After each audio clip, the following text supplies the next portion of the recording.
जय श्री कृष्ण मित्रों। आज सूतक के बारे में कुछ बात करूंगा मैं आपसे। सूतक को लेकर लोगों के अंदर बहुत भ्रम है, विशेषकर जब ग्रहण लगते हैं उस समय का। आज की इस चर्चा में मैं सूतक की सारी बात आपको बताने का प्रयास करूंगा। देखिए, सबसे पहले सूतक और पातक। सूतक का मतलब है अछूत हो जाना, और पातक का मतलब है वह जो अशोच पीरियड है, अशुद्ध पीरियड है, उसके बाद की शुद्धि।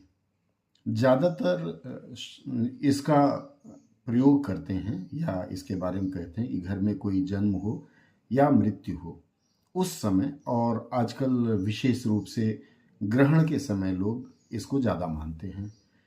ग्रहण के समय जो सूतक लगता है उसके बारे में लोगों के अंदर काफ़ी भ्रांतियां हैं। जैसे उदाहरण के लिए मान लीजिए, आज का ही ले लीजिए। आज चंद्र ग्रहण सुबह 3 बज कर के कुछ मिनट से शुरू हुआ है, तो लोगों ने यह मान लिया है कि चंद्र ग्रहण का सूतक सवेरे से ही शुरू हो जाता है।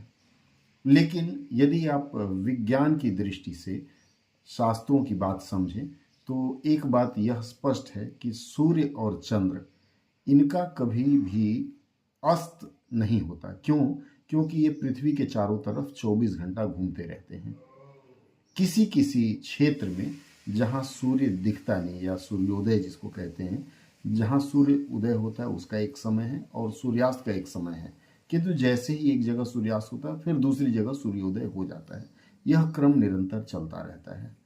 इस क्रम में यदि आप विशेष रूप से शास्त्रों की बात करें तो शास्त्रों में यह वर्णित है कि जिस क्षेत्र में सूर्य ग्रहण या चंद्र ग्रहण लग रहा है, और जब वह दिखाई देगा, पूरे विश्व में ग्रहण लगना मतलब सूर्य को पूरे विश्व में ही ग्रहण लगा है, लेकिन जब वह दिखना शुरू होता है, जैसे भारत में आज चंद्र ग्रहण शाम को 6 बजकर कुछ मिनट पर दिखाई देना शुरू होगा, तो उसके अनुसार सूर्य ग्रहण यदि लगता है जिस क्षेत्र में दिखता है वहां से 12 घंटा पहले सूतक माना जा सकता है, और जहां चंद्र ग्रहण लगता है वहां से 6 घंटा पहले।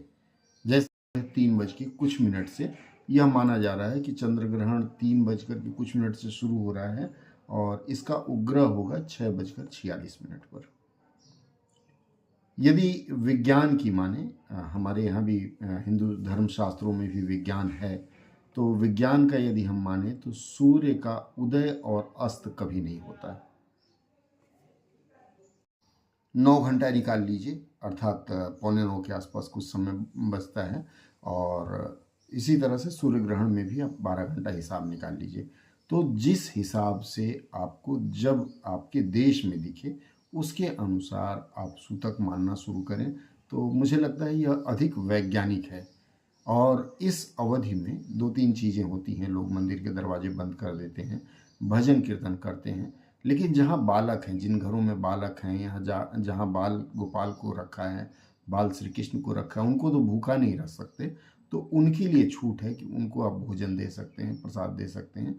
जैसे घर में बालकों के लिए, या जो बहुत बीमार हो या बहुत वृद्ध हो, उनके लिए इसका परहेज करना स्वास्थ्य के लिए उचित नहीं है। तो उतना आप कर सकते हैं। और फिर ध्यान रखें कि जब भी कोई भी चीज़ आप सोचें या करें उसमें वैज्ञानिक दृष्टिकोण की बात भी सोच लिया करें। क्योंकि आप सनातन धर्म ग्रंथों की यदि बात करें तो सनातन धर्म ग्रंथों को वैज्ञानिक आधार पर, जो भी मान्यताएं इसमें बनाई गई वैज्ञानिक आधार पर बनाई गई हैं। तो वैज्ञानिक आधार की कसौटी से अगर समझेंगे तो हमारा सनातन वैज्ञानिक दिखेगा, इसमें कहीं भी बनावटीपन नहीं दिखेगा। इस आधार पर सूतक के बारे में सही जानकारी जब भी लेनी हो तो आप आचार्य गणों से, सही आचार्य गण से, या फिर सही पुस्तकों से लें, तो मुझे लगता है कि अंधविश्वास नहीं रहेगा और हम अपने धर्म को वैज्ञानिकता के आधार पर प्रमाणित भी कर पाएंगे। बहुत बहुत धन्यवाद। जय श्री कृष्ण।